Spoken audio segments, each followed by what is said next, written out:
Heyo! Welcome back to Mastodon Comics and Music. It's been a minute since I've done this show. Used to be called The Top. Now it's the Music Conversation. Tonight, I'm happy to have my guest here, who's been out there clanging and banging for quite a few years in the comic book community. Mr. Immortal BiggieShaq. How you doing, brother? I'm good, dude. First of all, man, thanks for having me on Mastodon's Music Talk, dude. I'm a big fan, dude. I'm a musically inclined feller, brother. So, you know, my username, dude, is the Immortal BiggieShaq. So emphasize on the Biggie. You know what I'm saying? Like that's the whole setup. So thank you for having me. I'm excited to do the music thing, and big fan of big Little Boat and Lucha Libre, dude. Absolutely. Thank you for accepting the invite as well. I want to shout out John real quick, because John was on the show early on, and he was the type of guy that as far as musically, he didn't have a set kind of genre or anything. His was soundtracks. So it was a fun episode to do with John. I always like hanging with John. I guess we'll get right into it. First question is, tell me about what genre of music really gets you going. What's the one that cuts the deepest? Well, I would say there's a little bit of everything that gets me going. There was three main albums that I would listen to from beginning to end, and different phases of my life. And so hip hop, soul, there's some rock and roll in there. It seems like rock and roll comes in whenever you're really able to enjoy and relax and shit. Like rap is there for you whenever you're like edgy and grimy or whatever, and you want to be rambunctious, for me. And then soul is just like love music and shit. So my three albums is like Ready to Die, Biggie Smalls, which I wanted to show some covers. We got the Ant-Man Ready to Die homage right here, and my good friend, what up, Bleecker Street, good to see you. My good friend Geeks and Drinks made a version of the cover with me on it. I always appreciated that. I remember that one. That's a great one. I like that one. So for my favorite album, I'd like to say the first 16 songs, the whole every song.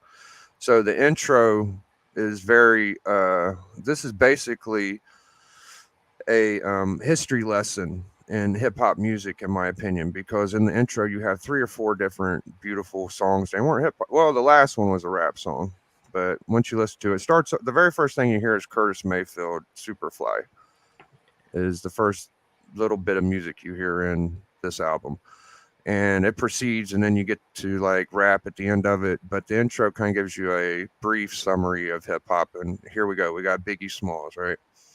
And here comes Biggie.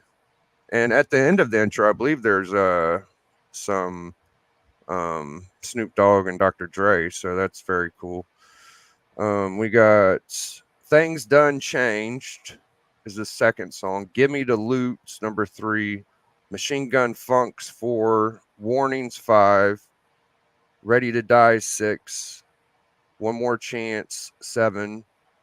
And then there's an interlude where he's fucking some chick called Fuck Me.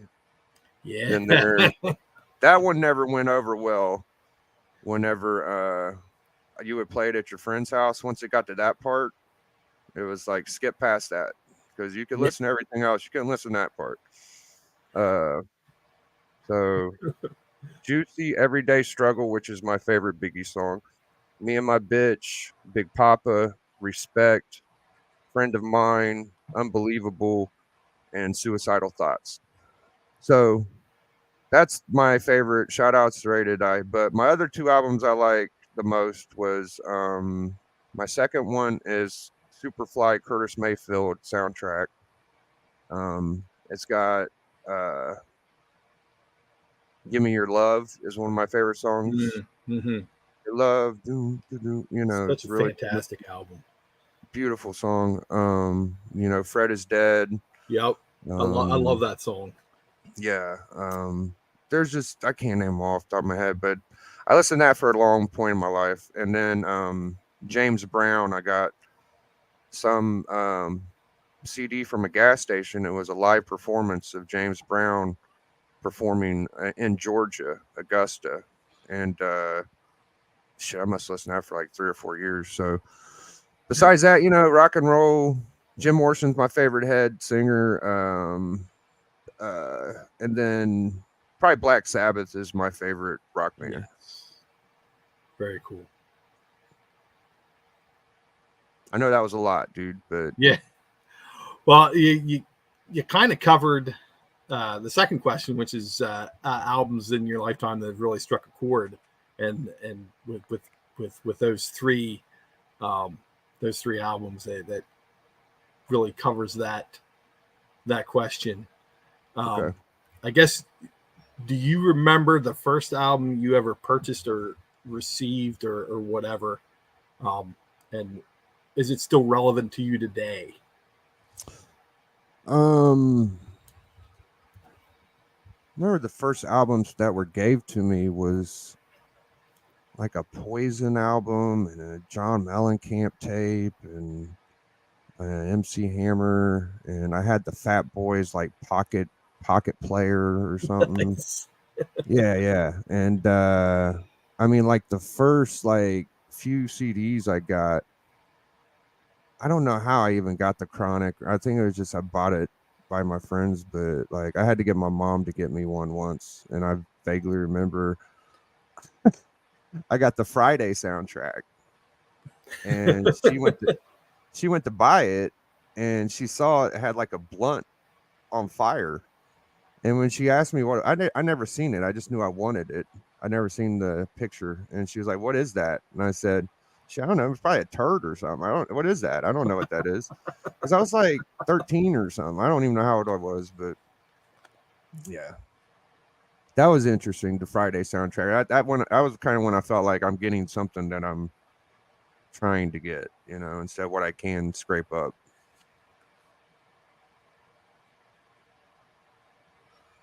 Ready to Die. I got that like I've had that album like 20 times. It always gets stolen somehow. I can see why. It's a good album. Yeah. You know, you're talking about the Friday soundtrack, and that kind of goes hand in hand with my first experience with Ready to Die, and that controversial track in the middle of the album with him banging the chick, and it's like the first time I heard that, I was on it was headed to a basketball game. I borrowed it from a friend, a teammate, and I'm listening to, and I get to that song, and I'm like, what the hell? Because I'm in ninth grade. That's the first time I'd ever heard anything like that on record. It's kind of like the first time you hear like "fuck" on yeah. On record. It probably like, was like the first audio the clip I heard. fuck? It's like 2 minutes fucking. I mean that and that track, there was a few other tracks like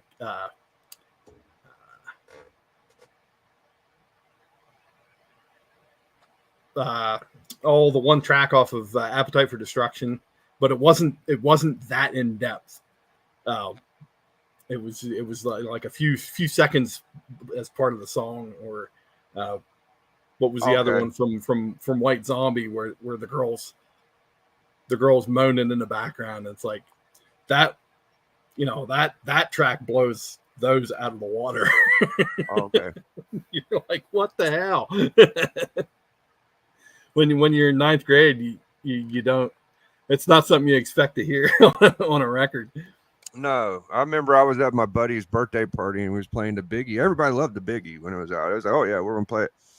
But there was that one part, and it was just like, cut it. They killed it. I mean, what can you do? You can't. You got parents around. You're not gonna be able to listen to that kind of stuff. So. Yeah, that's. I remember when I brought Me Against the World home, and I guess it kind of goes hand in hand because my dad was aware of the potential on some of the rap albums, and he's like, if I hear it, it's going in the trash. You know, it's funny. It's because like my mom didn't like all the rap music I liked.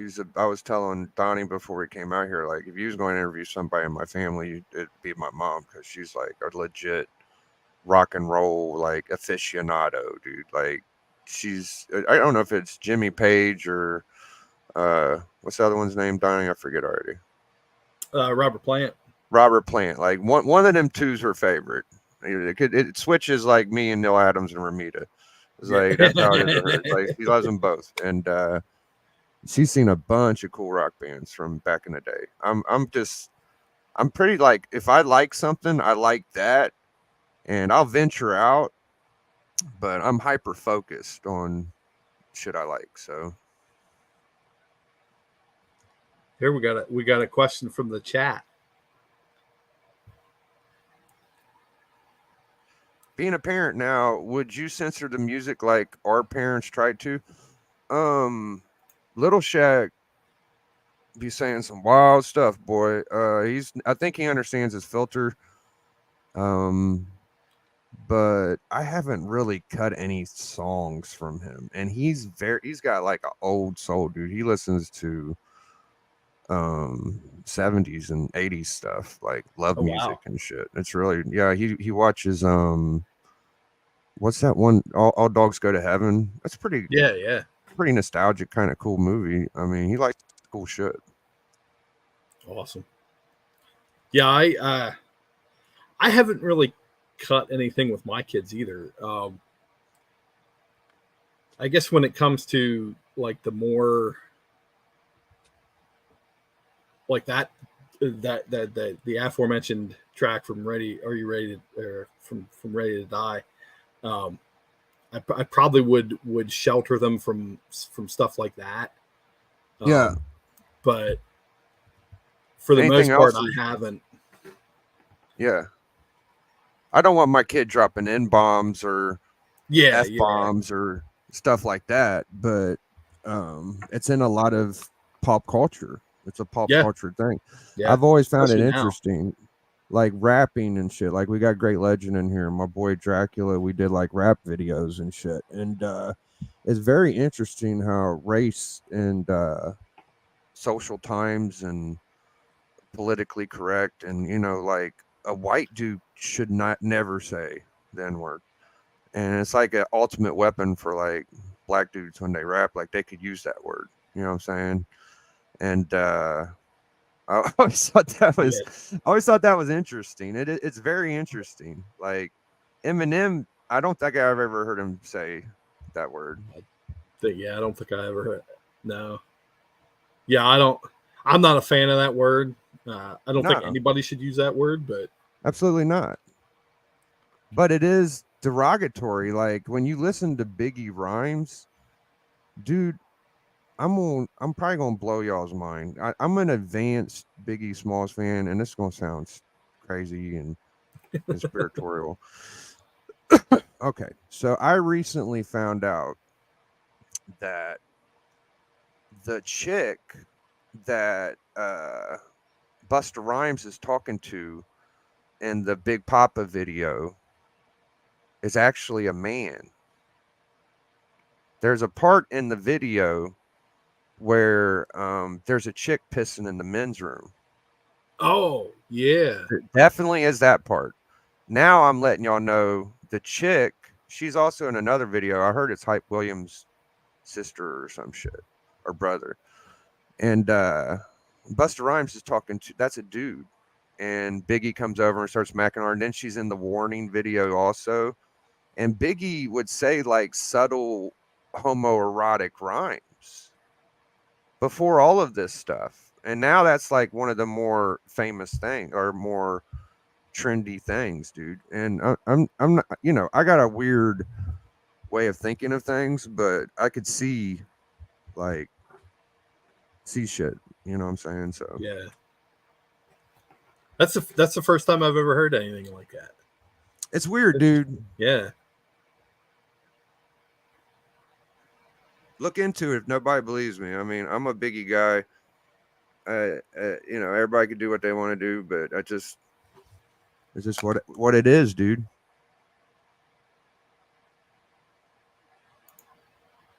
I loved how Biggie could rhyme in 3s and 4s, and he could rap fast, he could rap slow, he could rap dirty, he could do clean.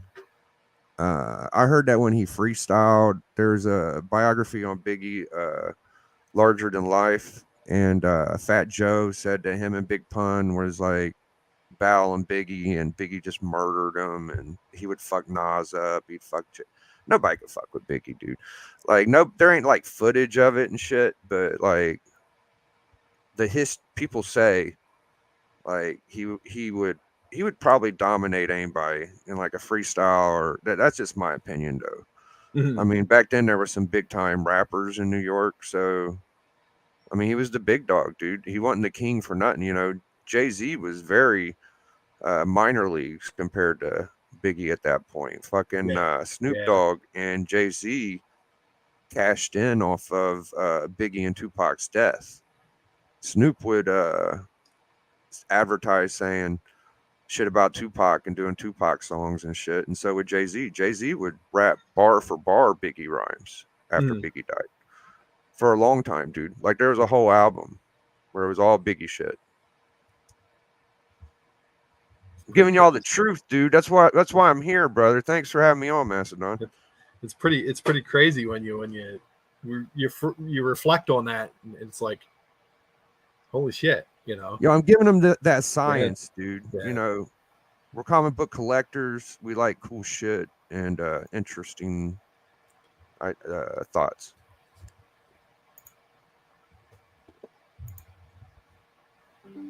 CJ's driving. More hellos. What up, Journey?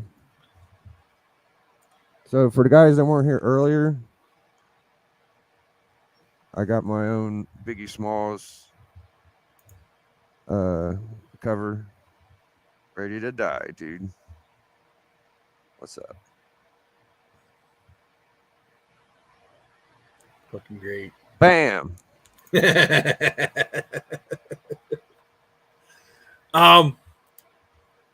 What I guess a sub question to that previous one.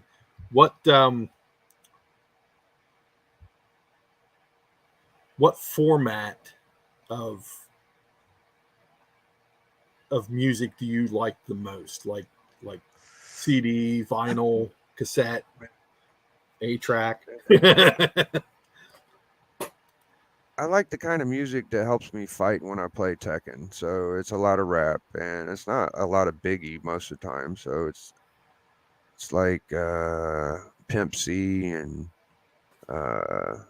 Andre 3000 and Young Dolph, fucking like gangster, quick 3-4 bar rhymes at a time. Smooth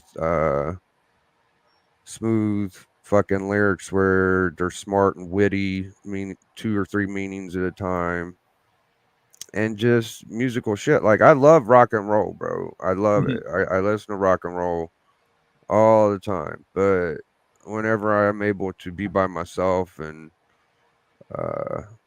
like Tekken's my shit, like I just fucking play. Like I'll play Tupac and Biggie, and I can get into it, but there's not much Biggie I ain't heard. Like I've heard every now and then something new might pop up. Digital, then Biggie. Yeah, I guess so. I don't have any physical music. Okay. You collect records and shit, right? Yeah. Yeah. My Yeah. mom has a bunch of records. I have a pretty, not a huge collection, but I got quite a few. That's Probably cool, more than I man. should.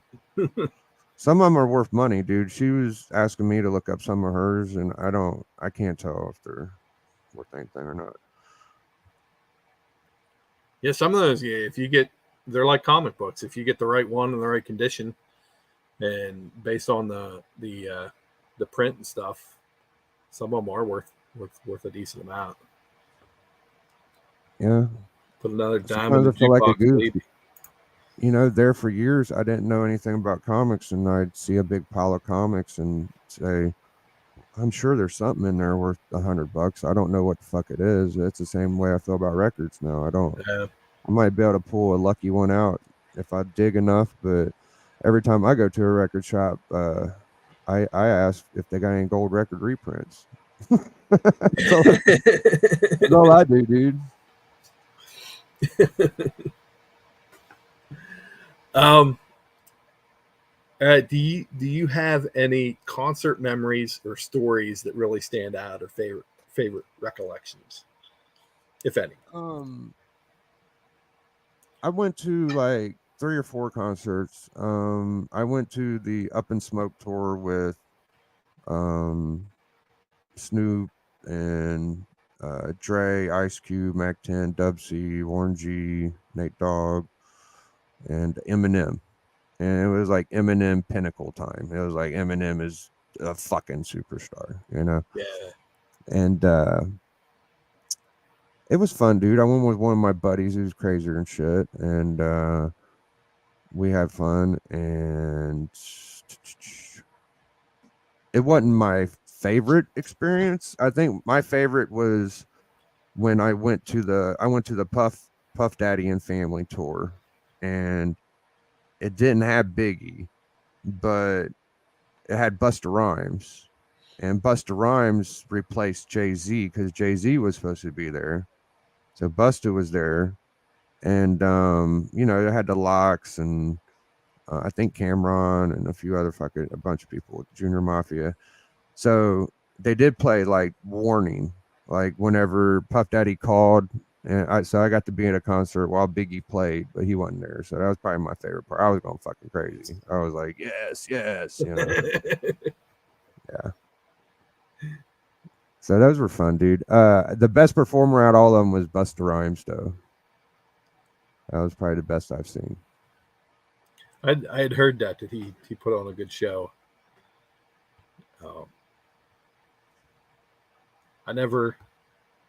I've only ever seen one hip hop act, and it was Naughty by Nature, and they came to my local university when I was there, and the I don't know who was running the soundboard, but it sounded terrible. The sound system was not right for them, and it seemed like they were all rapping over each other, and it just wasn't, I don't know what, nothing was meshing that night, so we ended up leaving. Wow, Tretch is actually pretty good. That's a good band and shit. That sucked that fell apart and stuff. Yeah, I wasn't that impressed with Eminem. I thought there was a couple good ones, like I think he played Stan or something, and it was okay. But I tell you what, when I first got there and I heard Warren G and Nate Dogg, dude, bust the regulators, bro. I was fucking pumped, dude. I was fucking. It was like regulators ready. Fucking Nate Dogg, dude. I'm so glad I got to see Nate Dogg before he died. What a cool fucking guy, bro. Nate Dogg nice. is a legend, bro. Awesome.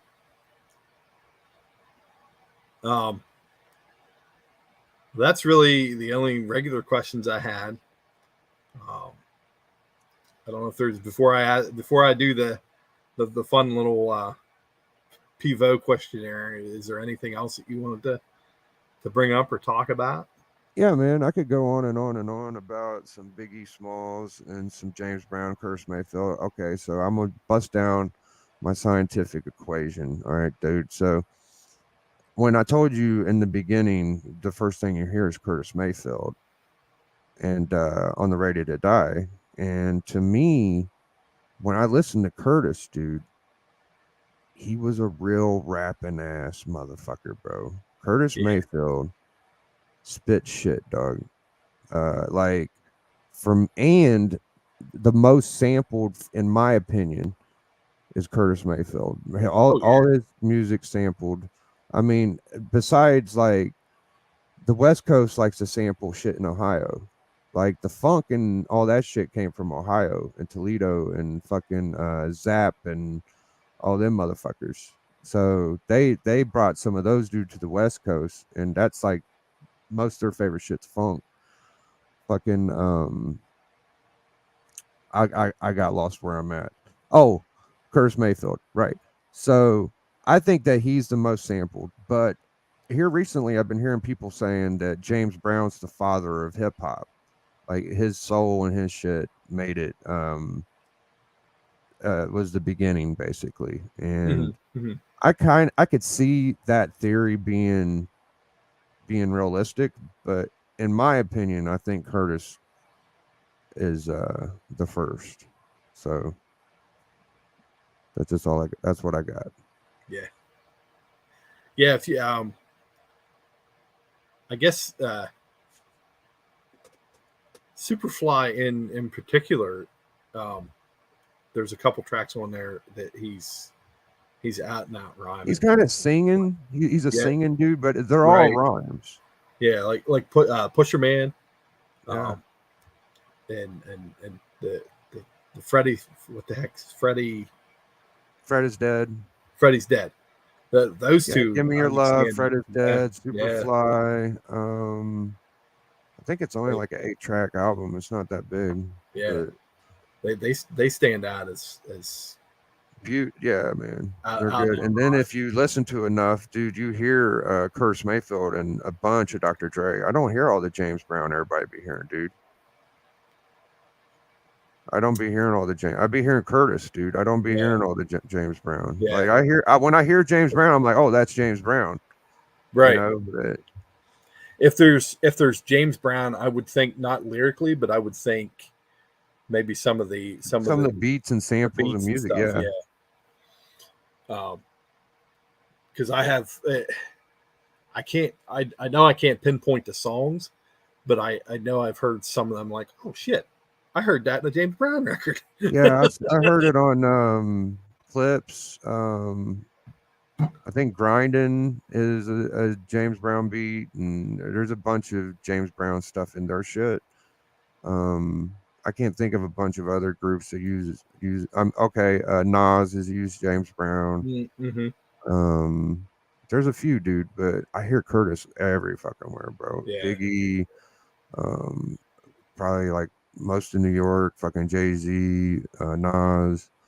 There's a lot around there, so that's just the way I feel. And I feel like Biggie knew that.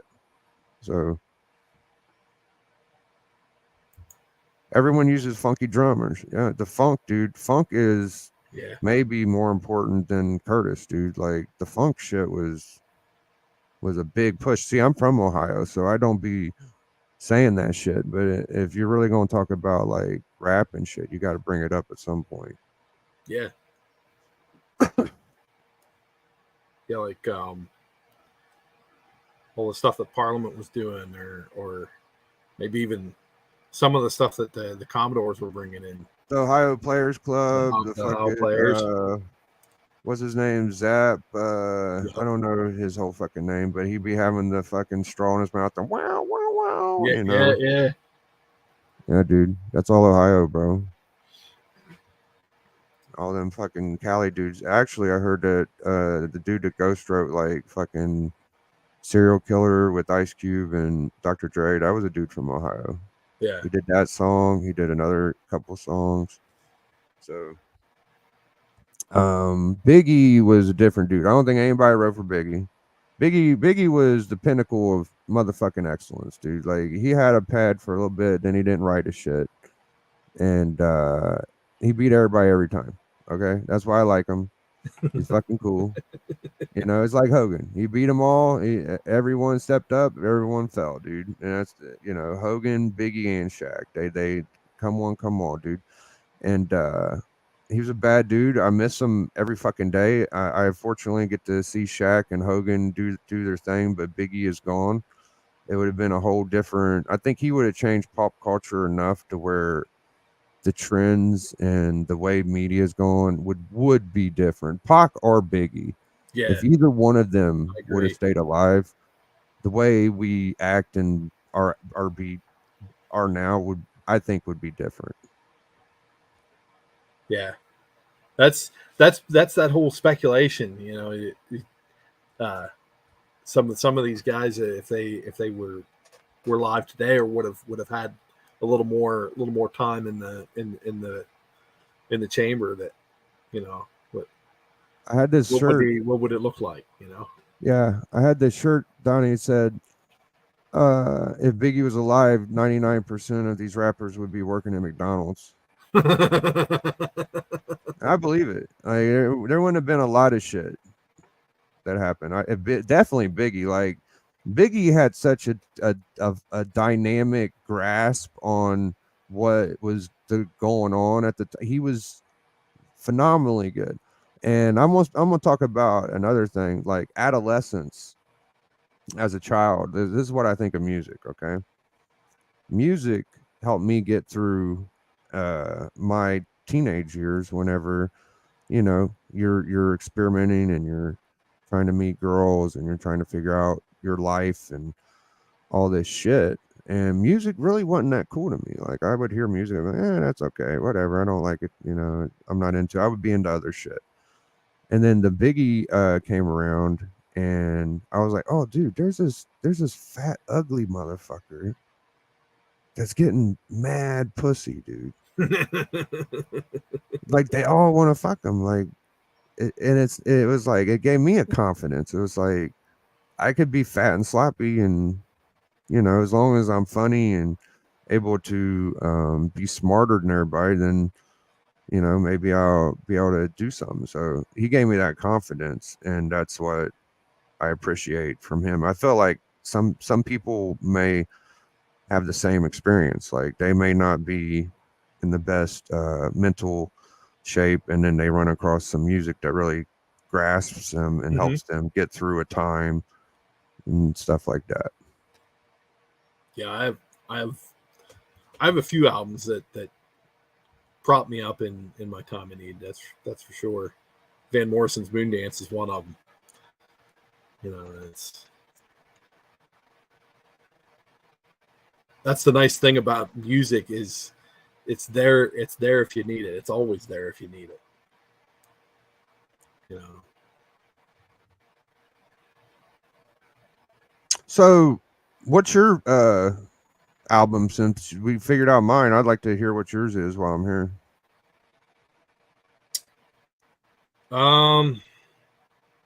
Well, I've said it in the past. My favorite album is Rush 2112. Rush albums for me. Funnily enough, my first record was a cassette. I still have it. Was a California Raisins tape. Wow. So there's a lot of old, and it goes with along with my kind of my upbringing. You know, the music that my parents listened to, and they listen to a lot of country as well. But every morning we'd go out before school. My dad would have the local oldies station playing, and that's kind of where my love for all that older stuff from like the '60s and so forth comes from. CCR and the Temptations and all that just classic awesome shit. I find myself listening to wild shit like Yellow Man from Jamaica. He's a reggae guy. I love that guy. He's really good. Yeah. I listen to Elvis, a lot of fucking Elvis.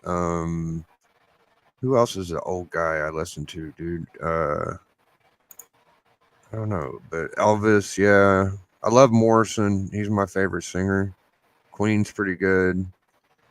Yeah, I'm an old timey. Leonard Skinner. I like a little bit of Led Zeppelin. Leonard Skinner's great. I wore Kansas. the Freebird soundtrack out, I think. I could listen to that a lot. Yeah, I listen to that a lot. But a lot of the times, it's not really what you get to pick. It's just what you're accessible to. Yeah. It's just here recently we're able to pick whatever we can and have fun with it, I guess. But when you're young, you're like, all I had was a Kansas tape for like 2 or 3 years on my tape player. My CD part was broke, so I just played that fucking Kansas and played Tekken. It was pretty good. Yeah, that's true. I never even thought of that, because there's a lot of stuff that I listen to now I never knew existed until I got to college. And I think if I would have never gone to college, would I have been exposed to those different types of music? I mean, it goes as deep as Scandinavian black metal. So it's like, I don't know if I'd have been exposed to all that if not for YouTube. YouTube probably would have eventually exposed me to that. But I could see beauty in every antique figure, record player. Everything is cool to me. Like, it's all cool. There's a lot of stuff you miss whenever you only use YouTube and Google it and shit. Like I was saying, that live album that had of James Brown, his live performance. I can't find that on YouTube now the way it was, but music's a cool thing, man. And not every time, they don't perform it the exact same every time. Sometimes, Oh yeah, especially live. For a long time, my opinion of I didn't like live music, and then my buddy was like, really, that's the purest form of music, because it can't be however they play it live, they'll never reproduce it again. It'll be altered every time they play it. I heard James Brown talking about the way he's like he's a musical genius, honestly. And he said something about like having a crescendo, and then like you have a beat, and then you wait for the maximum part of it to be at the end, like a third or fourth phase of it. But he would like to hit the first phase, and he'd be like, he hit like a yeah. And he'd do shit like that, and people emulate that a lot in rap now. The way like James Brown would vocalize and do certain parts of his lives, and I could see what they're saying with that. I don't want to like just shit on James Brown, because James Brown was amazing. That's who MJ and Prince and all them looked up to, was James Brown. He was very and I like Billy D. Williams, and you think of Elvis, and you should think, what's my guy's name? Was it Billy D, or there was another guy just as good as him?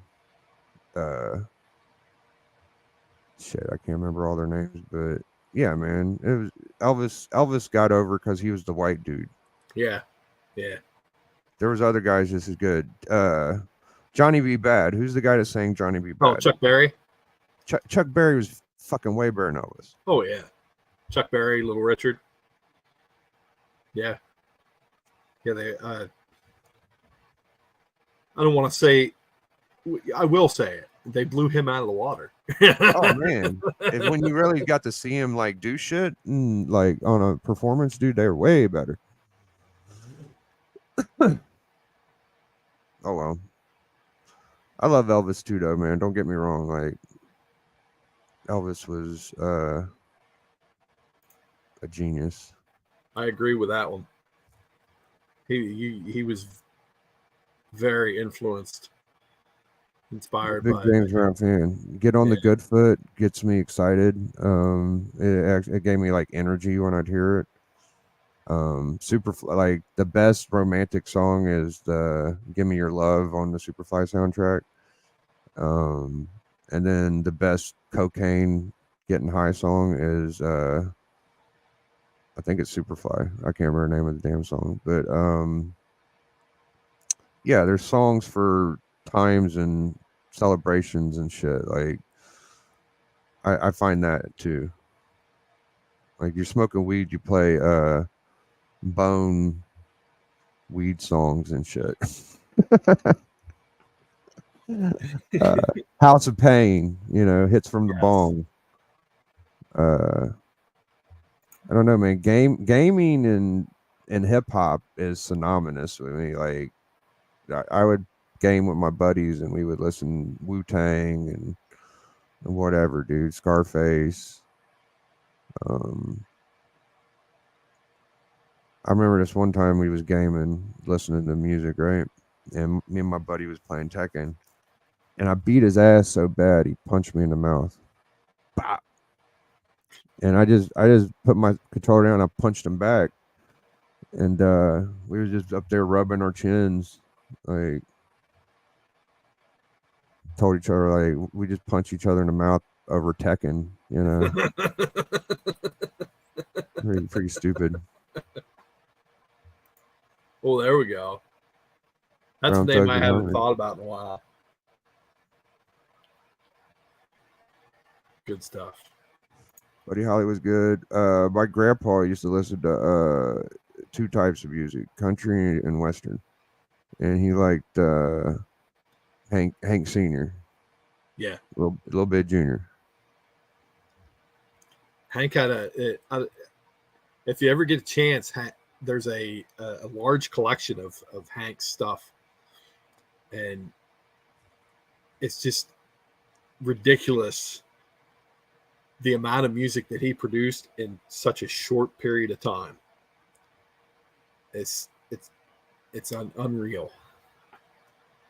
Yeah, my uncle, it would remind you of a Steppenwolf kind of guy, like that, Born to Be Wild. He's like 6'5" monster fucking dude. He had like 5-6 Harleys. He was so badass. I miss my uncle so much. But yeah, my family is I guess I have the musical love. Like I do love music. I feel like I try to represent it and try to bring it to, like, Great Legend used to rap. Like he was the first comic book rapping channel I saw. And I was rapping years ago on my channel, but I didn't know any of y'all. And then, I'll do it every now and then, but music is very cool. I like that you have a music specific show in the comic book community, because we gotta do shit like that, man. People need to think, Yeah, that whole thing came out of just a casual conversation with Hialeah, and then all of a sudden, my gears started turning, and I was like, I think I want to do a show. So I reached out to him, and next thing you know, that show was born. But Hialeah's good people, man. I was talking about Jim and his kid, and his kid's a whiz with comic books. He'd probably find a key in a short box when he was like 5 or something. I don't know how he was doing it, man. He would say wild shit. I remember a few times he'd surprise me. I'd be like, damn, he knows all types of shit. He's a big Beatles fan. Yeah. Beatles are cool, man. Beatles are cool. What do you think about the conspiracy about my boy, the one that passed, Prince or Paul?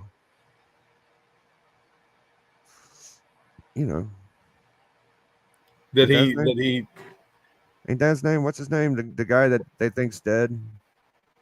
Oh, Paul McCartney? Paul McCartney, yeah. Yeah. What do you think of that? Do you think that there's any chance? I think he was replaced. Legit, bro. It's If you look at possible. like, I mean, if you look at the pictures of the first few years, the Beatles, he was shorter. His face was different. Like, unless he hit a growth spurt at 23, whenever he got, I mean, drugs will do that to you. I don't know. But it looked like a different dude, bro. And all of the subliminal shit, come on, fam. I don't know, dude. I'm into that stuff. You don't quite believe it. You just kind of go with the flow. That's what most people do. They don't Yeah. really. Yeah. It depends on what it is that piques my interest. Yeah.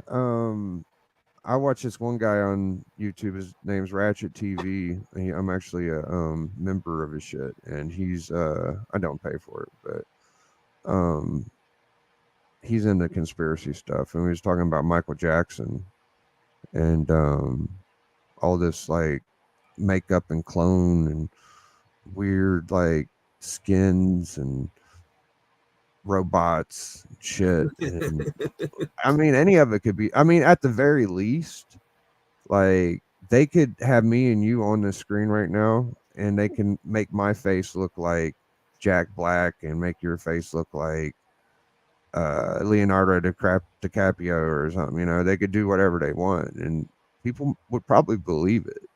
Yeah.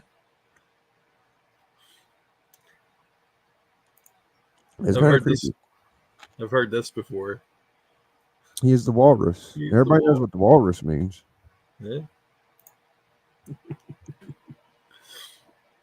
I mean, if he ain't gone, dude, they definitely did a lot of subliminal stuff to make it seem that way. But besides that, the Beatles, the interesting thing I saw about them, you talk about these musicians, dude. These guys are experts at each instrument, at each piece of equipment, how shit sounded, you know. So whenever they went from, I believe they went from like 8-track to records or something. It was like headsets. There was a way their music sounded, and they was able to do certain shit and make different noises, and it got took away from them, and they enjoyed the old way. Mm-hmm. They enjoyed the old way it used to sound, and then the newer way was kind of taking that shit away. I think the more years we go by, the less of them optics or them things that would pick up normally ain't picking up like they used to, and that the Beatles were at the front lines saying that shit way back then. Mm-hmm. Mm-hmm. So I just always thought that was interesting. Like, I didn't know exactly what the fuck they meant, but I kind of got the gist of it. And I do think that CDs don't sound as good as tapes or records half the time. And oh yeah, because when they change the format and those files the more they get compressed, the more, just like you said, the more they lose. Like from CD to MP3 and MP4, it continues to lose more of that stuff, and that's why I think, back to the Beatles conversation, when they re-released those the box set, the studio box set, and they released one in mono and one in stereo, the mono was a huge seller. Okay. Because that's probably what they're talking about.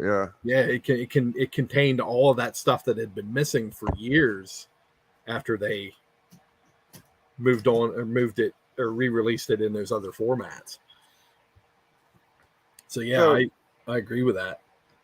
Music is it's like magic, dude. So they added music to wrestling, it got better. They add music to comic books, it gets better. Movies, it gets better. So it's pretty much magic at this point, man. Like,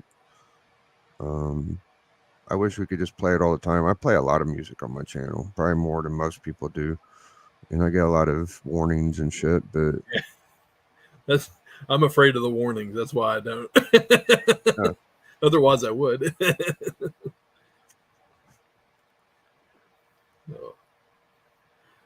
All right. So this next little bit is just a little bit of fun. It's called the Bernard Pivot questionnaire, and if you're familiar at all with Inside the Actor Studio, the host James Lipton made it famous on that show. So first question is, what is your favorite word?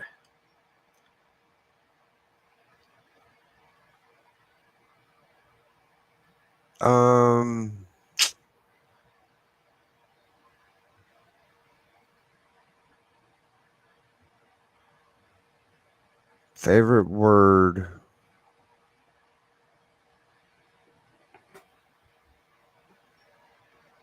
Shit.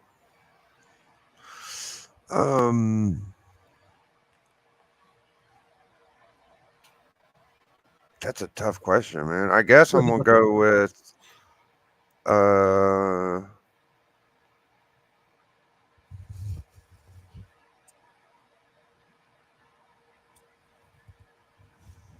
guess I'm gonna go with pussy. It's a nice word. I think I did good.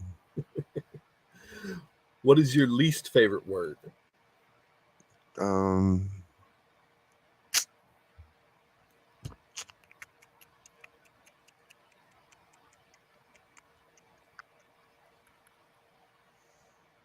Least favorite word is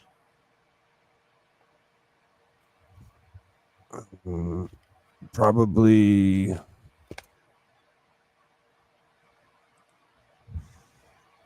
if I could when people like ask for money and shit. So I'm gonna say money.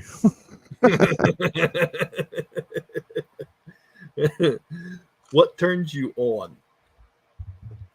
Dude, my girl, dude. I'm not attracted to any fucking thing else than my girl, dude. I've been with her for like 20 years. I couldn't even try with another bitch. Like, it's scientific, dude. It's like in your mind. So, she's very pretty and she has the biggest ass. Like, I don't say that all the time, but she's got a big old ass and she's my type, dude. So, like, that's what what was the question? What turns you on? What turns me on? Yeah, my girl. Gets you excited? My girl. What the hell? Sorry. What sound do you love? I'm sorry, I couldn't hear you. But what? What sound do you love? What sound do I love? Okay. Sound do I love? I love.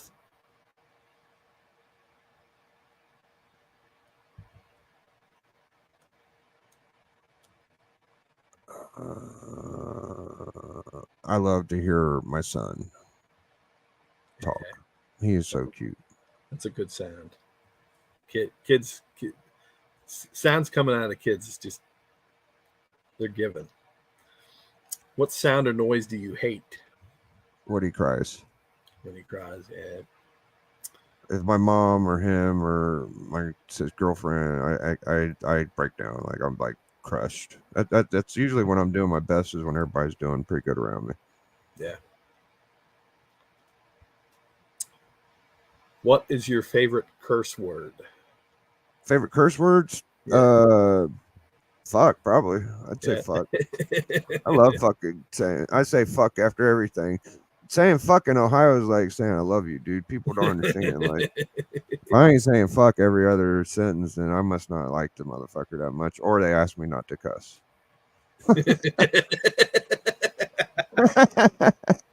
I've had that a couple of times in my life. I got real offended the first time, but now I'm just like, I get it. I know. What profession would you like to attempt? I would love to fucking work in comic books, man. Like, just bring them to me, and I'll look at them, and I'll get the ones that are good, and we'll get this motherfucking money, dude. Like, that's how I feel, bro. But that would be very fun. That would be the funnest, probably. I would enjoy doing a lot of shit. Like if I get paid to play Tekken, that would be dope. I should go to school for like media. I've thought about like trying to learn computer things and because that's what slows us all down, dude. Like just I don't know, like even just learning good manners and way to speak. Like I think audio, if somebody could listen to you talk, dude, then you're doing pretty good. But it's not the easiest thing to do is get people who want to listen to what you're saying. Yeah, I agree. What profession would you not like to do? What would I not like to do? I don't like shipping books. I'd say like I'd love to sell books or shit, but shipping is you give it a prayer and a wish, dude. Every time you send them out, like I've had Fort Knox lockdown packaging and had my book smashed on. It really depends on if the guy shipping your shit's not going to smash it or not. You know, like there's really nothing you could do sometimes. The way I sell books, Macedon, is I'll sell 50 to 100 books. You know, one fucking lot. Like if I'm gonna make $20, I'm gonna have to offer 20 books or some shit. You know, sometimes. So it's not easy, dude. That does suck, but there's worse jobs. There's worse jobs. Oh yeah. Anything with your family isn't a good idea. Anything with your friends isn't a good idea usually.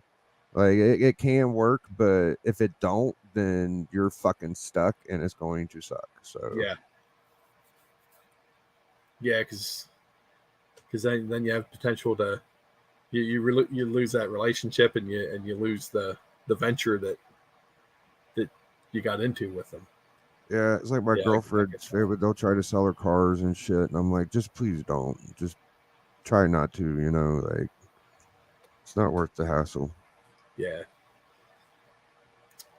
And finally, if heaven exists, what would you like to hear God say when you arrive at the pearly gates? I like to hear God say, "Thank you for all your prayers of forgiveness, and thank you." Like asking for forgiveness. I think that's the main thing to do. And then thank you for putting up a good fight, old BiggieShaq, and welcome to my paradise. You know, something like that would be sick. Pretty good. Very nice. You know, shout outs to God, dude. Number one, I try not to say GD too much. That's why I say stuff like God dog it and you know, I say all types of shit just to try not to. Every now and then I get in that mood where I get a couple GDs out and it feels pretty good, but I shouldn't do it at all, you know. I try to ask for forgiveness if I and I'll say that specifically. Lord, please forgive me for saying your name in vain, you know, and all the sins, smoking, and I believe, you know, the Hulk Hogan shit, man. People affiliate me to Hulk Hogan. Hulk Hogan was a great dude, but people think like of him as a liar and a boaster, and like, okay, that's fine. That's not me though. Like, I'm genuinely honest, dude. Like, I dare you to catch me in a fucking lie. You know what I mean? Like, if anything, I'm brutally honest. I try to portray that in about everything I say or do. So, you know, I love Hogan though, but people clown him because he says funny shit. What can you do? Yeah, it's true. All right. Well, Biggie, I want to thank you again for your willingness to come on and have this conversation with me, to kick the freaking show back off again. I said at the beginning, it's been a minute since I did this show, and yeah, man, also, you had a solid chat. I didn't mean to cut you off. No, go ahead. Okay, so you had a solid chat, dude. I hopped on in there, you know, old Macedon. This is a good show, guys. I know all y'all love music just as much as I do, dude. And Macedon's doing a fun thing over here, man. So he's gonna have some more shows coming on soon. A couple more shows. This is his Stay K. So stay tuned. And we'll be watching. And I appreciate you catching me on the club this week, Friday night. We're going to enter divisions. There's going to be modern class champion or modern age champions and copper and bronze, and I'm gonna get into some mischief on Friday. So thank you, Donnie, for having me on, dude. Absolutely. I want to shout out the chat and thank you to everybody who popped through, God Tank and Bleeker and K-Pop and Legend. Always good to see the Legend in here. CJ, John's Comics' Kids, Callie, Agro, Joey Bags. Anybody else I missed, I apologize. And anybody who watches on the rewind, thank you. Drop comments. Tell me your stories. If you want to answer the questions, if you want to be on, reach out. Tomorrow I have the one and only Reverend Bleeker will be joining me for a music conversation. Tuesday, I will be having Stone Cold Steve Whiting on, good friend Steve. And Wednesday, we will be having K-Pop Junkie. See you guys.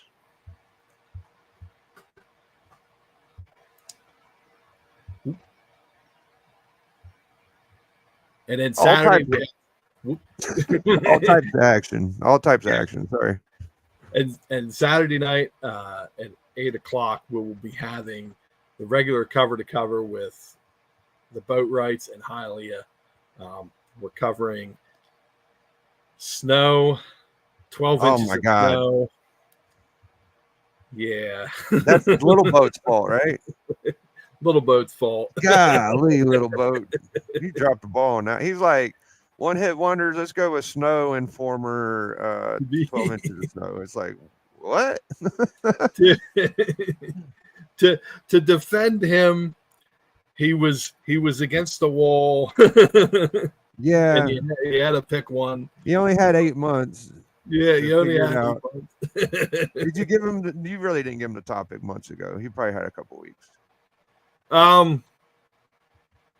The end of last season, which was, I think. Oh, you did? July. Oh my gosh. It was a couple months. It was a couple months. Okay. Wow. Amazing. Callie. I forgot Callie was in here. So join us tomorrow night for the discussion with Bleeker. And in the meantime, get out there and listen to some music. I fucked that up. Get out there and listen to some music.